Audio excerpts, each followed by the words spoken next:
apa kabar?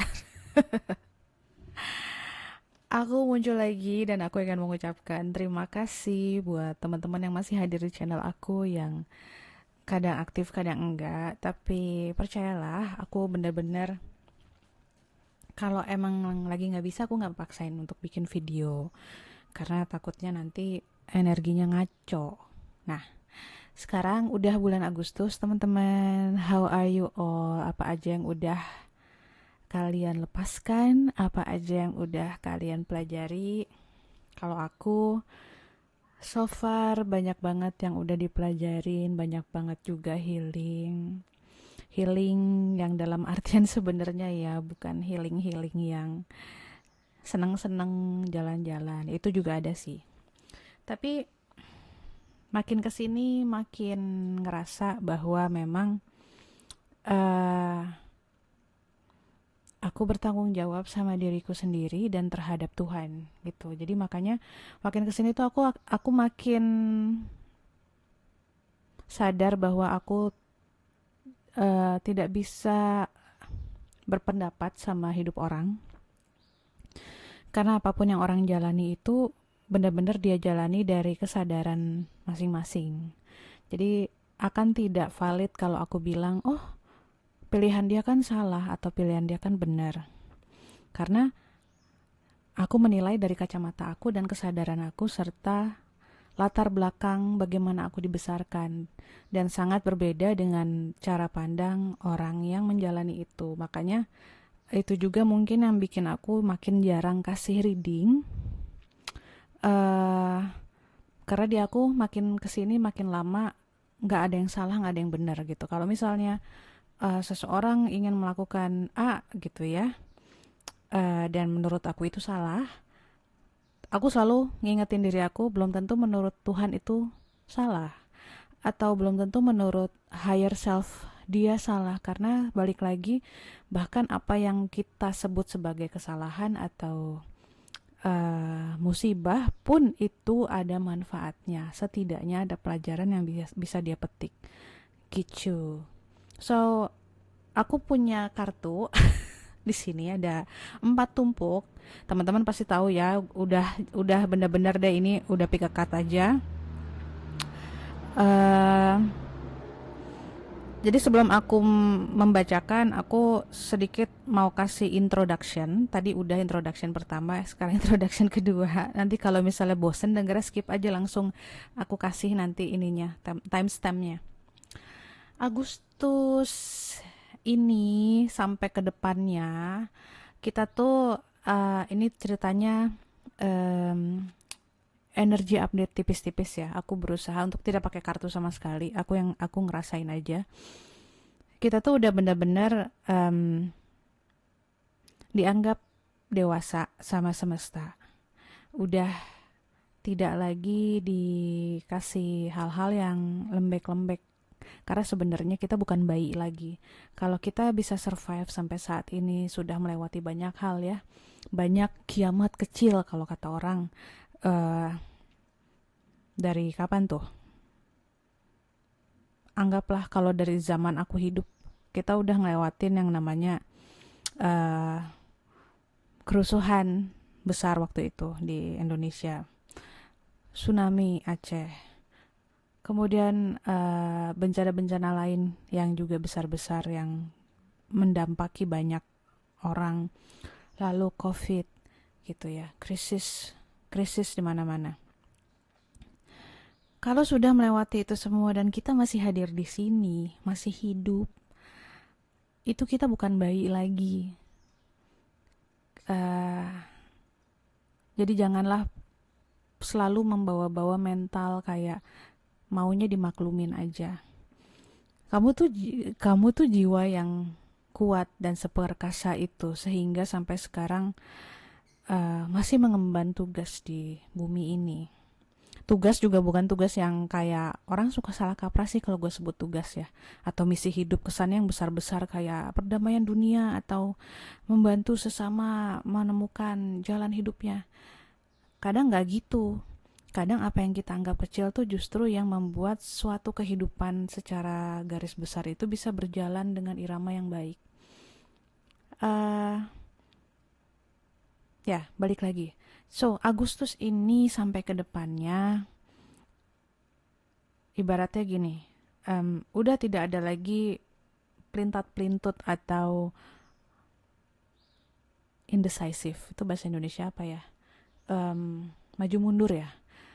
Semesta tuh ngeliatnya gini, nih ya, lo gua kasih jalan, lo minta gua kasih jalan, lo masuk apa enggak? Kalau nggak masuk, pintu ini akan gue tutup dan tidak akan dibuka lagi. Gitu. Jadi um, grow up gitu ya, dewasalah dan lampaui semua kesulitan dengan heroik, dengan sikap heroik teman-teman, bukan dengan sikap yang aduh kok gini banget ya hidup gue gitu, aduh malang banget ya gue, aduh kayaknya gue keluarga gue toksik, gue nggak bisa nih, uh, banyak banget luka batin gue gitu, inner child gue masih terluka, aduh gue broken hearted apa. Iya, kita semua begitu kok. Dan kita tidak menihilkan penderitaan itu, tidak menonvalidkan. Itu semua ada, kita akui. Tapi hadapi dengan heroik. Artinya gini, do something about it. Kalau lo pikir hidup lo kayaknya melenceng nih ya, tanda-tanda hidup kagak ngomongnya jadi kayak gini. Tanda-tanda orang hidupnya tidak sesuai dengan rancangan Tuhan adalah paling gampang deh. Waktu itu ada temen yang nanya, eh cara taunya gimana ya kak kalau kita hidup udah lewat melenceng dari rencana Tuhan. Rencana Tuhan gak ada yang buruk loh teman-teman. Bahkan ketika di mata manusia itu adalah suatu uh, unpleasant atau ketidaksenangan, sesungguhnya tidak buruk. Bahkan yang ngejalanin bahkan tidak merasakan itu buruk. Karena dia mengerti bahwa oh ada sesuatu yang Tuhan kasih. Ada harta karun di balik semua ini ya. Harta karun mau itu bentuknya inner peace kan tidak bisa ternilai gitu, itu sangat berharga. Nah, paling gampang mengetahui hidup kita tidak sesuai dengan rencana yang maha kuasa adalah rezeki tidak lancar, terus utang banyak banget ya, wah itu udah paling melenceng deh, itu paling gampang kayak gitu, rezeki nggak lancar. Nomor dua, selalu was-was, mikirnya ke depan atau ke belakang, nggak pernah bisa merasa menikmati hari ini, detik ini, mensyukuri dan tidak punya rasa cukup di hatinya. Selalu kurang, mau lagi, padahal semua kebutuhan dia sudah terpenuhi, sandang pangan papan baik, kesehatan ada, dicari terus, kesenangan itu dicari terus, jadi tidak ada rasa cukup. Itu berarti sudah tidak sesuai dengan rencananya. Ada yang salah dengan cara dia hidup.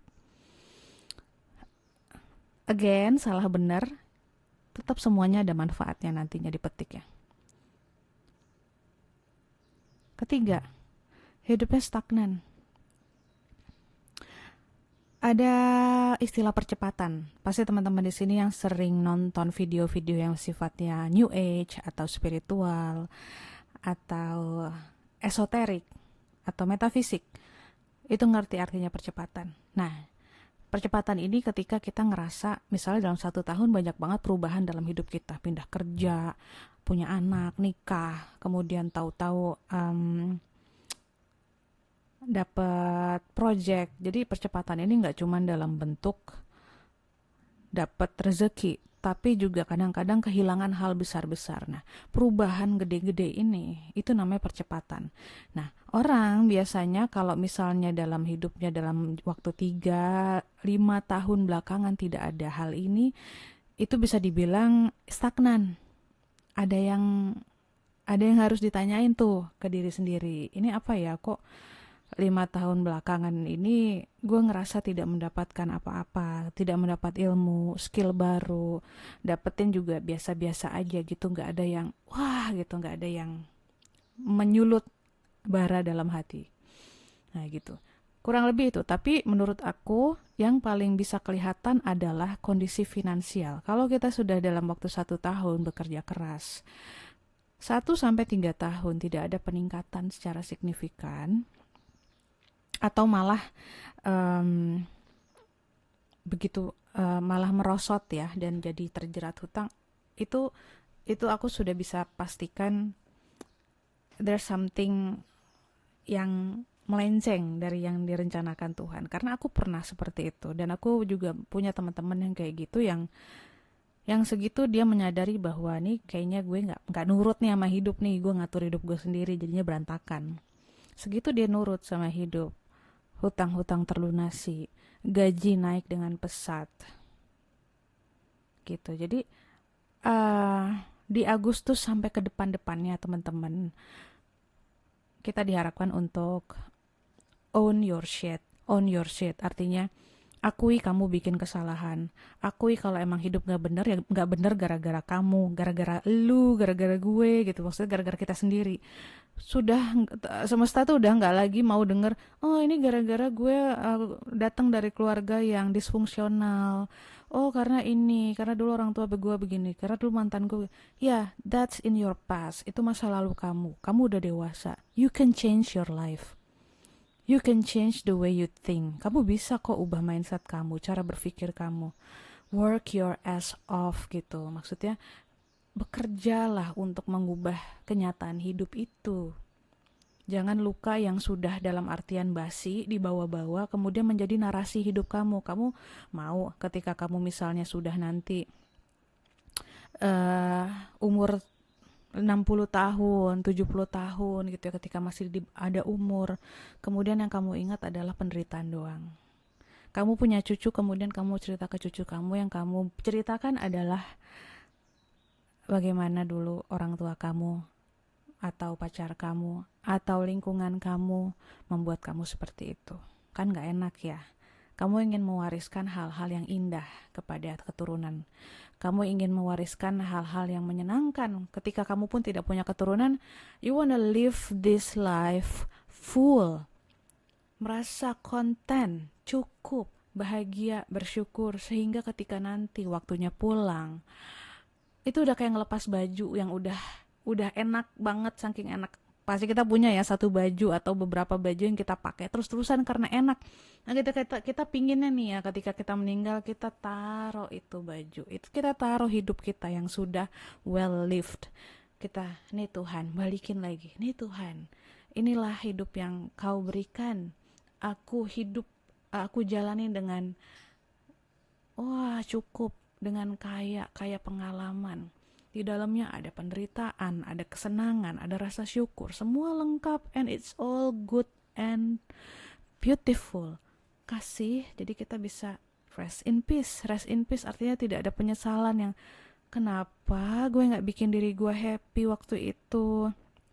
Kenapa gue mikirin omongan orang terus, takut ngejalanin hidup gue karena takut apa orang kira begini begitu. Nah, don't live like that. Jangan hidup seperti itu. Hidup ini cuman ada sekarang. Dan waktu gak bisa diputar balik. 5 menit yang lalu udah lewat, gak bisa terulang. Oke, jadi ayo hidup sebenar-benarnya, hidup dengan cara dewasa. Beresin semua hal yang tidak beres. Beresin semua luka batin, hadapin, rangkul, sembuhkan. Sembuhkan, gak perlu mahal-mahal ke psikiater kalau kamu emang tidak punya clinical diagnosis untuk harus menjumpai psikiater. You just have to sit with yourself, hadapi setiap emosi. Rasain sakitnya emosi itu, rasain sedihnya. Kamu gak akan hancur kok dengan merasakannya. Karena dengan cuma merasakan itulah, itu bisa rilis dan lepas. Oke. Sorry ya, aku gak nyangka ini akan jadi panjang banget. I hope ada manfaatnya. Sekarang ini nomor 1, nomor 2, nomor 3, nomor 4. 1, 2, 3, 4. Pilih cuma satu aja karena aku pakai decknya lumayan nih guys, banyak. I think it's gonna be a long reading, but I will try to make it short. Satu dulu ya. Jadi ini temanya, ya Allah gue sampai lupa kasih tau temanya.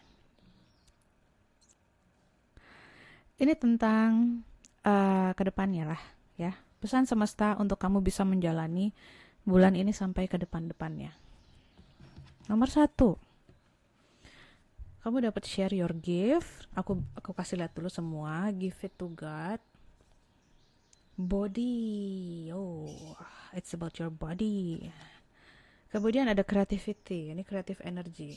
Wah.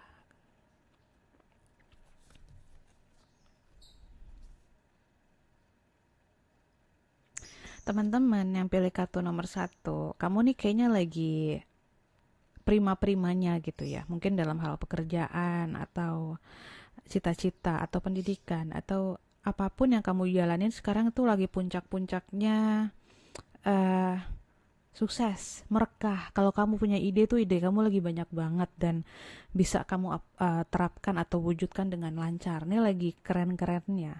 Dan di sini disaranin juga share your gift. Tapi aku ngerasa teman-teman yang punya kartu nomor satu sih bukan orang yang pelit ya. Karena aku ngerasa kamu senang berbagi. Karena kamu sendiri ngerasa ini berlimpah banget nih hidup gue. Hidup gue berlimpah banget. Dan itu udah benar. Kalau kamu merasa hidup kamu berlimpah, barulah kamu berbagi dengan orang. Jangan ketika kamu masih kekurangan, kamu maksain diri. Ya itu nanti nambah luka batin baru. Tapi berlimpah ini kan juga kadang-kadang bukan berarti kamu punya banyak materi. Banyak kok aku lihat orang-orang yang hidupnya tidak sekaya kayak selebriti atau gimana, tapi mereka merasa berlimpah karena merasa bahwa Tuhan sudah baik sekali sama mereka, jadi mereka juga ringan tangan membantu orang. Nah, teman-teman, semesta tahu nih teman-teman lagi in the peak performance banget gitu, tapi jangan lupa kamu udah berbagi sama orang, eh kamu juga udah lumayan pasrah nih, ikhlas dan berserahnya juga udah kencang sama Tuhan. Makanya Tuhan terus kasih energi, kasih keberlimpahan itu. Karena orang-orang yang berani berserah itulah justru yang dialirin banyak berkah. Karena dia melepas, masuk, melepas gitu. Jadi buat orang yang suka ngegenggam justru nggak bisa masuk berkahnya. Karena tangan tangan lo harus kosong gitu istilah. Kalau tangan lo nggak bisa kosong, Tuhan nggak bisa isi apa-apa. Segitu kasih rejeki, jangan digenggam, bagi, share, belikan sesuatu yang bermanfaat, jadikan sesuatu investasi yang bermanfaat. Tapi kalau misalnya segitu dapat rejeki, digenggam, disimpan sendiri, ditabung, tabung, tabung, nanti lama-lama ada kemampetan energi yang bikin berkah yang lain nggak bisa masuk, either nanti jadi sakit atau jadi nggak happy, ya macam-macam. Tapi intinya kamu di sini udah keren banget. Cuman satu yang mesti diperhatiin badan, ya. Kadang emang soul itu nggak punya badan teman-teman. Soul itu sifatnya ilahi. Ilahi itu kayak baterai yang nggak habis-habis. Tapi ketika soul masuk ke dalam tubuh menjadi manusia, dia dia emang kemauannya banyak ya. Yang namanya juga jiwa. Esensi kita maunya banyak, mencipta, mencipta, mencipta. Tapi tubuh itu punya keterbatasan. So rawatlah tubuh kamu, sayangin badan kamu. Kalau di sini dia bilang sih accepting my body as it is. Jadi ketika lagi kenceng-kencengnya ide, tapi badan lagi capek, please istirahat. Mind, body, and soul-nya harus seimbang. Ya, jadi di sini badannya diperhatikan karena semuanya udah oke. Dan percayalah, ketika kamu merawat badanmu, ketika capek kamu istirahat, kamu makan makanan yang bagus, ini nggak bakal hilang kok. Jadi jangan takut ini semua hilang. Enggak. Keberlimpahan itu akan bertambah ketika fisik kamu juga mumpuni. Ingat, jadi Tuhan tuh memberi kita semuanya sesuai dengan kapasitas. Kalau kapasitas terutama badan yang nggak kuat, nggak akan dikasih lebih dari yang badannya bisa tampung. Gitu. Nomor satu ya.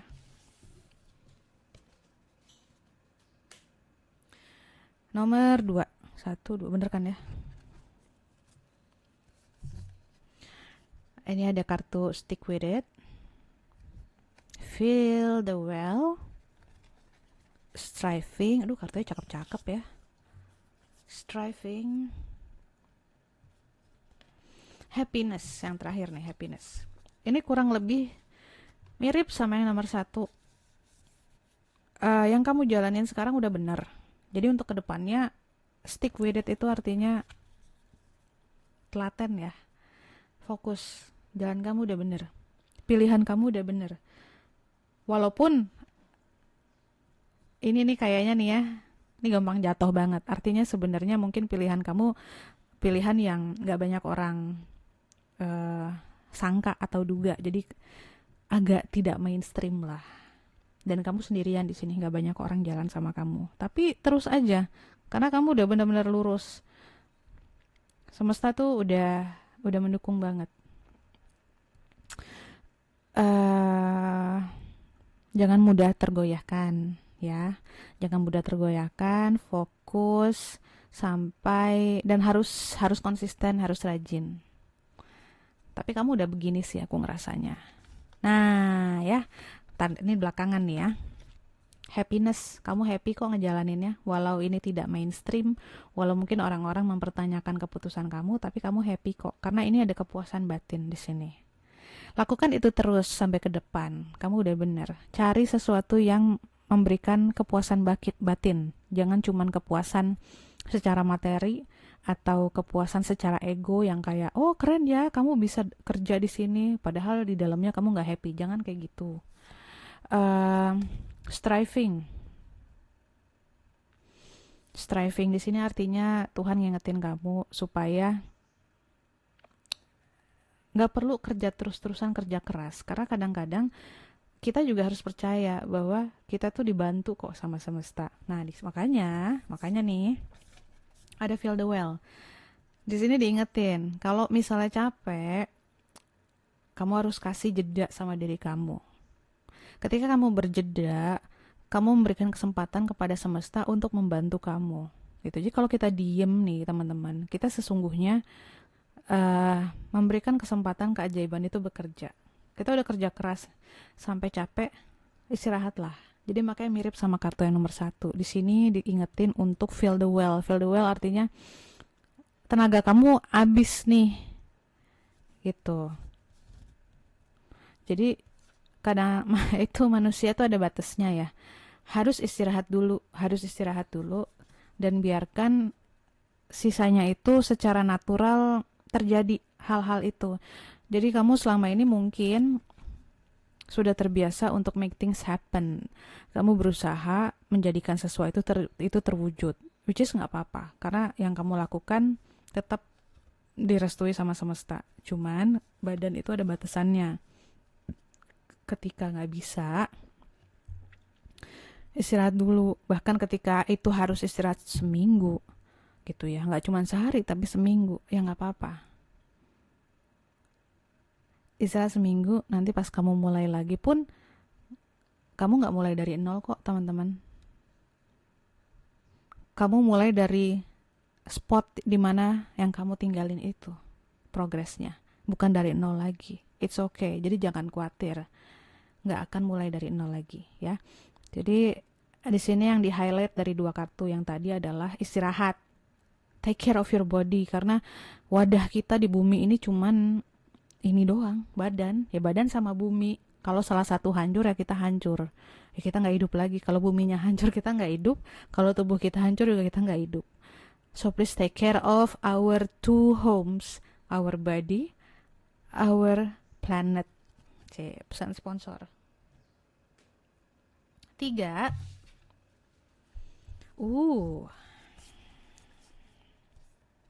Di sini ada I'm sorry, talk to God, impatience, and work and life balance. Ada kartu balance. Ini kebayang seseorang sih sama aku ya. Sorry. Intinya gini. Teman-teman yang pilih kartu nomor 3,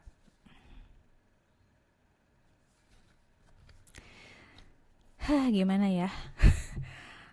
Aku ngomongnya netral ya. Aku tidak mencoba judging atau gimana. Cuman yang aku rasakan di sini, teman-teman yang pilih kartu nomor 3 adalah kamu tuh sebenarnya orang yang cerdas, pintar. Tapi all this time selama ini yang meliding atau memimpin hidup kamu adalah ego kamu. Akhirnya kamu banyak menyakiti perasaan orang tanpa kamu sadari, dan juga keputusan-keputusan kamu kadang tidak membuat diri kamu bertumbuh. Kadang challenge-nya orang-orang pintar itu di sini. Mereka tahu mereka pintar, jadi mereka tidak open minded dan tidak teachable. Itu kayak paradoks ya. Orang pintar tapi tidak teachable, artinya tidak bisa dibilangin karena dirinya merasa pintar. Akhirnya hidupnya mandek. Nah, kemudian kesel. Jadinya ada kata impatience. Intinya gini aja. Kalau aku boleh saran, mulai sekarang sadarilah bahwa uh, ketika kita merasa diri kita lebih daripada orang lain, sesungguhnya kita itu kurang dari orang lain. Sesungguhnya kita nggak tahu apa-apa. Ketika kita merasa kita tahu banyak hal, sesungguhnya kita nggak tahu apa-apa. So, say I'm sorry ini sebenarnya aku ngerasa lebih kepada diri sendiri. Ketika kamu sadar bahwa selama ini kamu udah kayaknya gue sesungguhnya nggak tahu apa-apa kok, tapi gue sotoy banget ya selama ini misalnya gitu. Maafinlah, minta maaflah kepada diri sejati kamu, higher self kamu. Minta maaf kepada higher self kamu karena kamu merasa sudah paling tahu. Kita semua punya fase itu kok, dimana kita merasa paling tahu yang terbaik buat diri kita. Kita ya, ego kita yang ngerasa paling tahu. Padahal yang tahu bener itu adalah diri sejati kita. Diri sejati kita itu adalah cahaya ilahi yang ada di dalam soul kita. Itu yang tahu. Itulah perwakilan Tuhan dalam diri kita. Kalau kita masih suka pakai logika, analisa, kemudian data, itu kita nggak tahu apa-apa sesungguhnya. Karena hidup itu nggak bisa berdasarkan data. Jadi minta maaflah kepada yang maha kuasa dan kepada diri sejati bahwa selama ini kamu kira atau kita kira kita udah tahu yang terbaik buat kita, ternyata nggak tahu apa-apa loh. Makanya hidupnya begitu-begitu aja, ya. Makanya talk to God di sini. Talk to God di sini walaupun kata-katanya adalah seperti berdoa minta kepada Tuhan, tidak. Di sini aku ngerasa kayak dia open her or himself. Dia membuka diri kepada apapun yang Tuhan akan bilang ke dia. Karena selama ini dia merasa dirinya pinter. Dia merasa dirinya udah tahu. Gue tahu kok, gue baca banyak buku, gue nonton banyak YouTube atau gue denger banyak podcast. I know what I'm doing kok, nggak salah, emang harusnya gue begini. Nah, nanti kan sadar bahwa buku, podcast, YouTube itu semua adalah perjalanan hidup orang masing-masing, bukan perjalanannya dia. Perjalanannya dia tuh ada sama di dalam soulnya dia sendiri yang tidak pernah dia dengerin. Nah, dia membuka diri. Tuhan, aku mau dengerin. I'm willing to listen. Mulai sekarang aku mau manut. Apa sih yang harus aku lakukan? Mungkin gak akan tahu instantly ya. Secara singkat saat itu juga mungkin gak ketahuan. Tapi nanti Tuhan kasih petunjuk pelan-pelan. Kalau kita mau membuka diri, pasti kelihatan kok. Kayak contohnya, kayak aku kalau boleh cerita sedikit ya. Aku nanti mau bulan November aku mau pergi gitu ya. Mau trip untuk kursus di luar negeri. Nah, bingung pilih hotelnya banyak banget dan semuanya mahal, nggak ada yang murah. Kalaupun murah pasti kamarnya kecil. Gue kan seminggu di situ ya dan gue kerja tetap, jadi nggak mungkin aku pilih kamar kecil, ntar bisa depresi gitu. Mau pilih kamar yang gede, mahalnya masya Allah gitu. Ada kamar di tengah-tengah tapi biasanya bangunannya tua. Susah ya kalau jadi empath, pergi-pergi tuh males banget kalau udah bangunan tua. Well, singkat cerita, aku sampai ada kali 2-3 mingguan aku stres nyari tempat tinggal. Padahal masih 3 bulan lagi, karena kalau nggak dari sekarang harganya makin naik. Stres sampai nangis karena semuanya nggak cocok sama budget. Sampai akhirnya udah bikin mental health aku juga nggak stabil karena it's too much lah. Akhirnya aku lepasin, aku bilang sama diri aku, nih udah gak beres nih. Lo harus stay aside, lo harus menyingkir dulu. Biarin Tuhan yang pilih aja, karena kalau lo yang pilih lo gak akan dapet apa-apa. Karena BM ya, manusia itu kan banyak mau. dikasih ini, kurang ini, apalah segala macem. Dah, aku bilang sama Tuhan, oke, pilihin buat gue, atau gue nggak akan pergi sama sekali gitu kan. Aku nggak mau pergi karena aku ngerasa kesempatannya lagi ada. Udah nih, aku bilang juga sama suami aku, oke, aku janji aku nggak akan cari-cari hotel lagi. At least selama seminggu aku nggak akan buka website hotel atau apapun. Kemarin, jadi udah 2 hari aku nggak buka. Terus ke hari ketiga aku pergi ke Gramet ya, nyari tas, nyari ransel buat nanti pas pergi kan sama suami. Terus udah tuh aku males kan, bukan males gimana, karena udah capek karena kita paginya habis pergi juga jalan-jalan di jalan kaki di GBK, capek kan. Nah, terus aku bilang gini, udah deh kesana yuk, kesana lihat koper sebelah sana gitu. Suami ya coba-cobain tas, tahu-tahu di situ ada merek koper yang sesuai dengan nama hotel yang pernah aku lihat di situ di website. Terus aku ngerasa, kok itu gede banget ya tertulis jebret gitu. Is it a sign? Apakah ini petunjuk gitu? Ya udah pas pulang, aku iseng, aku buka website ya. Kemudian aku lihat YouTube reviewnya. Harganya nggak mahal dan tidak murah juga. Jadi dia di tengah-tengah range-nya, kemudian kamarnya besar 34 meter persegi di tengah kota, dan menuju tempat aku kursus nanti hanya 1 kali naik kendaraan umum, nggak usah pindah-pindah gitu kan. Jadi aku ngerasa, wah, aku bilang sama suamiku, ini kita booking ini gitu. Jadi ketika kita mengakui bahwa I cannot choose God, aku nggak bisa pilih Tuhan, aku nggak tahu harus ngapain sama hidupku, stay away dulu gitu, tinggalin dulu, kamu kerjaan hal lain, nanti Tuhan akan kasih petunjuk dan hati kamu akan tahu, oh ini dia petunjuknya nih, ini gue tahu nih gitu. Nanti akan dapat keyakinan itu. Teman-teman yang pilih kartu nomor 3, mulailah untuk mendengarkan kata Tuhan itu apa ya. Mulai mendengarkan, manut terhadap pesan-pesan yang disampaikan lewat kejadian sehari-hari di hidup kamu. Semesta tuh tidak pernah tidur. Dia selalu kasih kita petunjuk.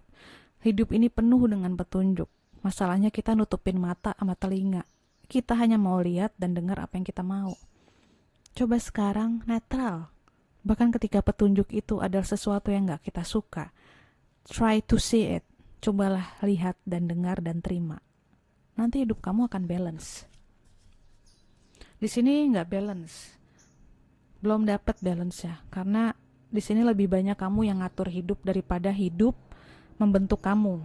Kamu nggak bisa dibentuk sama hidup karena kamu kelewat pinter, nggak mau dibentuk, ngerti ya? Jadi kalau ada sesuatu atau murid nggak bisa diajarin, walaupun dia pintar tapi dia tidak bisa diajarin, jadinya apa? Nggak berkembang. This is number 3. Ini nomor 3. Pesannya itu be teachable dan say sorry to yourself, to your highest self, to the universe. Dan undanglah semesta untuk membentuk, memekarkan kamu menjadi bunga yang seharusnya mekar maksimal. Ya, kalau kita yang mekar-mekarin diri nggak bisa. Ingat, tenaga manusia itu batasnya cuma segini. Tapi ketika kita izinkan kehidupan yang memekarkan kita, kamu bisa gede banget, bahkan tidak bisa dinalar. Kayak, kok bisa ya gue melakukan hal ini, kok bisa ya gue bertumbuh menjadi seseorang seperti ini. Gak bisa, nalar gak akan bisa mikir itu. Nomor 4, terakhir, reclaim your art, open your heart. Di sini ada art and heart. Kemudian ada kartu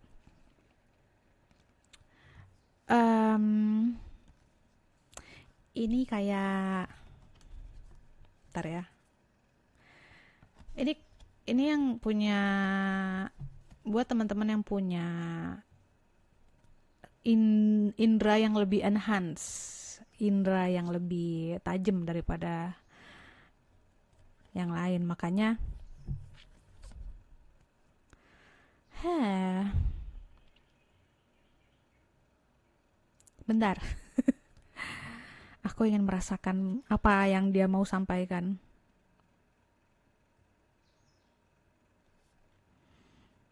So guys, kamu mungkin ngerasa kayak gue jadi orang kok gini amat ya, nerd banget gitu, atau eh ada lah ya orang-orang yang ngerasa dirinya tuh kurang daripada orang lain. Mungkin kamu ngerasa kurang bergaul, ngerasa kurang pemalu banget gitu ya. Sesungguhnya perasaan kamu itu adalah yang menurut kamu kekurangan itu adalah kekuatan kamu. Jadi di sini aku ngerasa teman-teman yang pilih kartu terakhir mungkin belum mendapatkan pasangan, atau kalaupun sudah dapat pasangan tapi belum dapat passion yang gimana gitu, yang kayaknya ngepas buat hidup gitu kan. Ada ya, kita udah punya pekerjaan, udah punya keluarga, tapi kita ngerasa hidup kok kayak flat rasanya, kayak hampa, nggak ada gregetnya. Nah, sesungguhnya soalnya gini sih, ada hal yang kamu nggak sukain di diri kamu. Karena menurut kamu it's a weakness, itu kelemahan. Mungkin perasaan kamu halus banget, jadi orang suka bilang, ah lu jadi orang baperan. Nah, itu jadi weakness. Ketika orang lain gak suka dan kamu juga gak suka, itu jadi weakness. Padahal mungkin itu adalah kekuatan kamu. That's your strong point. Orang-orang yang perasaannya sensitif atau peka atau mungkin emosinya juga cukup emosional, kadang-kadang um, dia itu empath. Biasanya dia empath, atau kalaupun dia bukan empath, dia punya empati yang lebih daripada orang lain dan akhirnya bisa mengerti perasaan orang lain dan akhirnya bisa menjadi guru atau menjadi mediator, menjadi psikolog gitu. Jadi itu pertama yang aku rasain. Ada hal yang kamu nggak suka karena menurut kamu itu adalah kelemahan.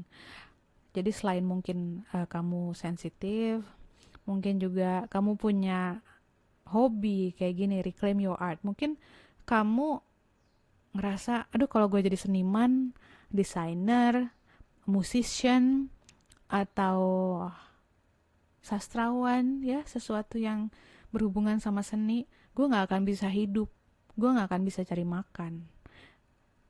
Kata siapa? Nah, coba reconnect ke situ teman-teman, reconnect ke situ. Karena kalau kamu tidak reconnect ke hal itu, kalau kamu tidak menemui sisi yang kamu nggak suka ini, kamu nggak akan whole, kamu nggak akan utuh nih, makanya bolong di sini.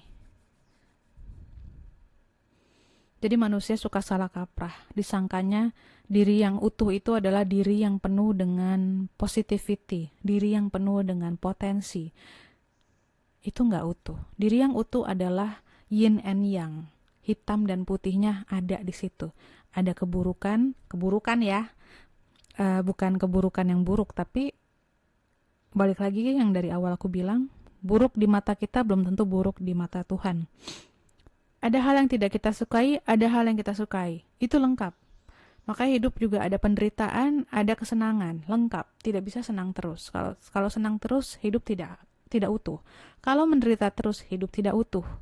Gitu. Sama. Coba embrace. Coba reconnect ke sisi kamu yang tidak kamu sukai. Temui sifat itu. Ajak dia ngobrol. Kenalan lagi. Hai misalnya, hey Dame. Gue aja ya.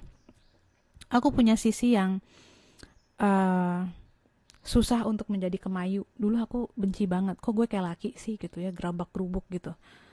Aku lihat teman-teman perempuan aku pada ayu-ayu banget dah. Terus aku paksain supaya aku jadi ayu, nggak bisa teman-teman. Sampai sekarang pun secara natural kalau aku apa adanya, aku akan apa adanya ya kayak preman gitu. Cuman mungkin tutur katanya makin halus, pembawaannya juga makin halus. Cuman aku kalau duduk nggak ada orang yang merhatiin, aku duduknya bisa ngangkang-ngangkang. Nah, itu aku benci banget. Sampai akhirnya pada suatu hari aku tanya ke dalam diri aku, kok gue begini ya Tuhan gitu, nggak bisa kayak orang lain. And guess what? bukan yang nggak bisa kayak orang lain, Dame, gitu ya. Ini bukan Tuhan yang jawab ya, tapi aku dikasih lihat gambaran bahwa uh, aku punya pembawaan seperti ini. Pertama karena aku dikasih tahu juga, dulu sempat beberapa orang ketemu ngobrol. Ini yang menurut aku jawaban Tuhan, karena aku nggak nanya ya. Ada orang-orang yang bilang kamu banyak pas life jadi laki, gitu. Banyak banget pas life jadi laki. Jadi aku sedikit banget jadi cewek. Jadi untuk menyeimbangkan itu, jadilah perempuan sekarang kan. Nah di situ aku udah mulai bisa terima. Oh ya udah sih, gitu ya. Emang susah kalau mau dipaksain. Yang kedua, dengan pembawaan seperti ini, kalau aku secara natural, aku punya fisik yang kuat. Aku nggak gampang sakit. Mungkin kalau gua paksain untuk gua ayu-ayuin gitu ya, kemudian aku jadi gimana sih maksudnya ngelawan nature-nya. Kan kalau misalnya nature kita adalah seorang yang pendiam, terus kita bikin rame-ramein, kan capek ya. Capek kemudian jadi drain gitu. Lelah fisik, lelah mental, akhirnya sakit. Jadi kalau aku ngerasa kalau aku hidup apa adanya, mengembrace kepremanan aku, mengembrace bahwa aku apa adanya begini gitu loh, menjadi diri Dame yang sebenar-benarnya, aku sehat, fisik aku kuat, alhamdulillah, aku nggak pernah sakit yang gimana-gimana sampai sekarang. Gitu, so cari apa yang kamu nggak suka dari diri kamu, kemudian terima. Coba mengerti kenapa Tuhan kasih kamu sifat seperti itu atau pembawaan seperti itu. Why do you want to change that? Kenapa kamu harus mengubah? Apa karena misalnya kayak aku dulu ngerasa, wah semua orang ayu gitu ya, cantik amat gitu, bisa ayu begitu. Kemudian aku ikut-ikutan, ternyata fail. So, embrace it. Cari, terima, kemudian kamu akan jadi utuh. Ketika kamu utuh, kamu akan potensi kamu akan keluar semakin tajam. Lalu kalau sudah seperti itu, orang yang tepat yang kamu nantikan selama ini akan datang. Jadi singkatnya gini deh, gimana lu mau ketemu jodoh? Jodoh itu kan istilahnya orang yang tepat ya, yang pas. Kalau misalnya lu nggak hidup menjadi diri lu yang sesungguhnya, gitu. Kalau kamu adalah strawberry misalnya, terus kamu ingin menjadi apel, ya yang kelihatan kan apel tuh sama masyarakat, sama dunia, ya apel yang datang lah, padahal jiwa kamu adalah strawberry. Apa yang terjadi ketika si jiwa strawberry ini ketemu apel? Ya nggak matching, ribut, yang satu gede, satu bentukannya begitu, akhirnya relationshipnya nggak sukses, nggak mulus gitu. Tapi kalau kamu hidup apa adanya nih loh, gue strawberry nih, bintik-bintik nih gue kayak begini, ada bulunya sedikit gitu ya. Tunjukin itu ke dunia, nanti another strawberry akan datang. Gue juga strawberry loh gitu, gue suka sama bentukan lo, gue juga gitu. Aneh ya analoginya, tapi itu yang nongol di pikiran aku biar ya semoga simple dan bisa diterima. Jadi ya untuk yang nomor terakhir, terima dulu semua kekurangan kamu. Kalau kita bisa terima, kita tidak akan menutupinya lagi. Dan kita tidak akan hidup menjadi orang lain lagi. Kita akan hidup utuh menjadi diri kita, sehingga apa yang ditakdirkan Tuhan buat kita, itu bisa datang. Kamu kelihatan tuh, pekerjaan yang pas datang, jodoh yang pas datang gitu kan. Just be yourself. Temen yang sejati akan datang. Tapi kalau kita pura-pura jadi orang lain, ya yang pura-pura juga datang ke kita. Oke, itu aja teman-teman. Thank you for watching. Semoga sehat terus. Ayo semangat. Hidup dengan dewasa. Own your shit. Apalagi yang paling penting adalah you can do it. Kalau kamu masih hidup sampai dengan detik ini, kamu mampu. Jadi jangan tidak dimampu-mampuin. Gimana ya? Kamu mampu, jadi jangan dilemah-lemahin, ngerti kan? Jangan dilemah-lemahin. Olahraga yang banyak, percaya deh. Olahraga tuh ngebantu aku banget untuk ngadepin hidup. Bye.